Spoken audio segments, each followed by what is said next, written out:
na power light. 4 na peraso, LP001 Plus. So, LP001H Plus sana yung bibilin natin pero hindi ko na nakita, hindi ko na napansin. Pero okay lang kasi may extrang XLR cable naman tayo dyan. So, yun. Samahan nyo ako yung unbox.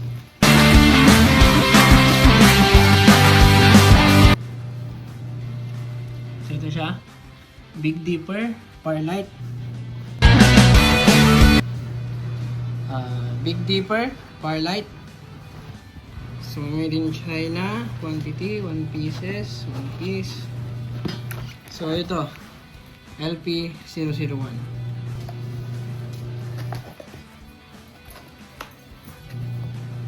So, ito yung tsura niya, guys. Ayan. So, metal. Ayan. And meron siyang styro. And then, yung kanyang power cord. So, meron siyang ground. 3 pins, so kailangan mo ng adapter dito. Ayan. So, ito na yung mismong unit natin. So, aluminum na yan. So, meron siyang manual na kasama. Ayan. Ito yung unit, guys. Ayan. RGBW. So, meaning meron siyang red, green, and blue, tapos white. So, maganda na siya pang setup sa mga event nyo. So, ito yung sa likod niya. So, kung yung LP001H Plus is meron na sana siyang built-in na DMX pero hindi ko napansin. Kaya ito yung nabili ko. Pero okay na rin. Ayan yung mukha niya, harap niya. So meron pa siya ditong naka-imprint na Big Dipper. So masasabi mo talagang galing mismo sa Big Dipper to. Ewan ko lang kung anong class ito. Meron ng QC pass. So i-unbox natin silang 4 tapos i-test na rin natin. So tara. So ito na, guys. So isi-set up pa natin yan. So kakabit natin lahat ng mga ano niya. So check natin kung kakasya yung ating mga adapter. Sana kasya lahat, no? So yun. Ayan, so bago pa na natin test to, guys, make sure na naka-subscribe kayo. I-like nyo yung video na to. Mag-comments. So pipili tayo sa mga lucky subscribers natin na mananalo ng 150 worth of GCash. I-comment nyo lang yung GCash number nyo. So make sure na nakasubscribe kayo. At pipili tayo ng mananalo ng 150 pa lang na worth of price. Pag nakaabot tayo ng 3K subscriber, is gagawin natin 300 and so on so forth. So yun muna. So make sure nakasubscribe kayo.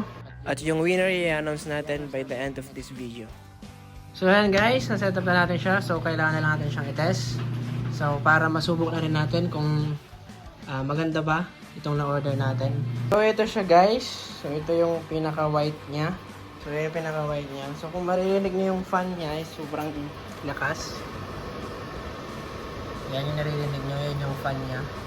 Sobrang lakas ng ventilation niya, guys. Tapos malalaki yung butas ng mismong katawan para hindi siya masyadong matrap yung init sa loob.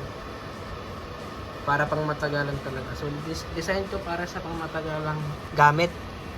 Kasi malakas yung fan, tapos malalaki na yung butas niya or yung vent niya, pinaka ventilation niya. So kung makikita niyo yung fan niya sa loob, ayun siya, guys, oh. Sobrang laki ng fan niya sa loob. Yan yung pinaka fan niya sa loob. So parang halos buong katawan niya is sakop nung fan. So ramdam mo rin dito yung hangin niya sa harap. Ayan, o. Yung hangin niya sa harap, ramdam mo. So ngayon, try natin yung stroke. Pero mabilisan lang kasi baka masira tong lens ng camera natin.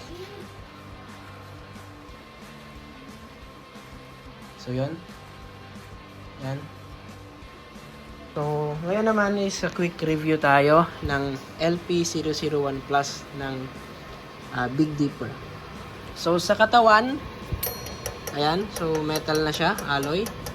Tapos malaki, tapos malakas yung fan. So pinakita ko kanina yung fan niya. Ayan. Malaki yan. Ayan, o. So malakas na yung fan niya. Rinig naman siguro. Nagkamali lang ako ng order kasi di ko nakita na LP001 Plus lang to. Pero bala ko sana is yung may built-in ng wire, which is LP001H Plus. Tapos akala ko rin is full color siya, which is hindi. Hindi siya full color. Pero nakakatulong tong puting ano niya, puting muka or cover niya dito para mas magmukha siyang full color. Pero hindi siya full color, guys. Pero sa kada valvula nito, kada valve is 3 watts. So 54.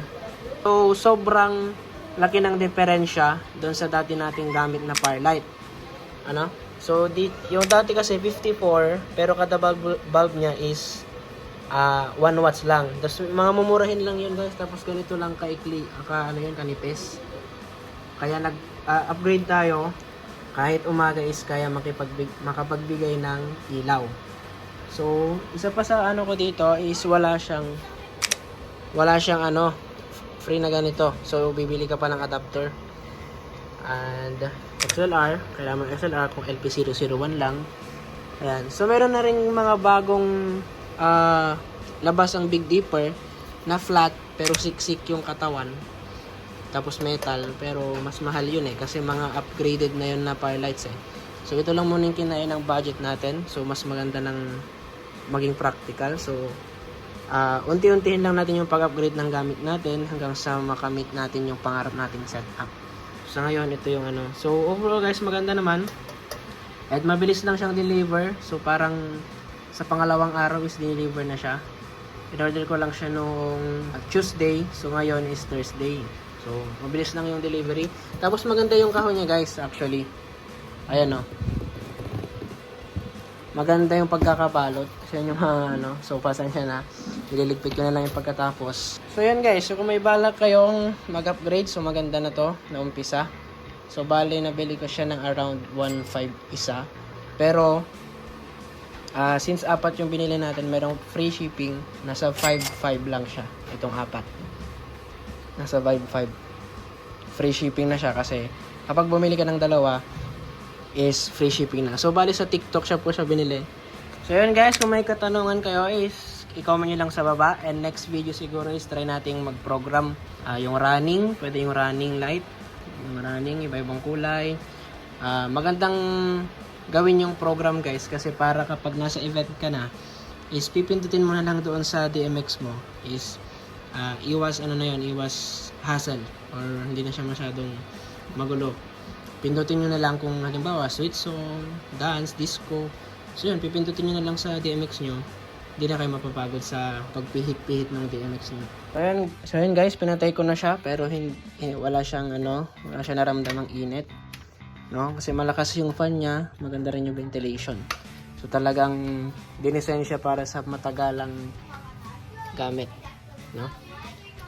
So yun, so ayusin ko lang to.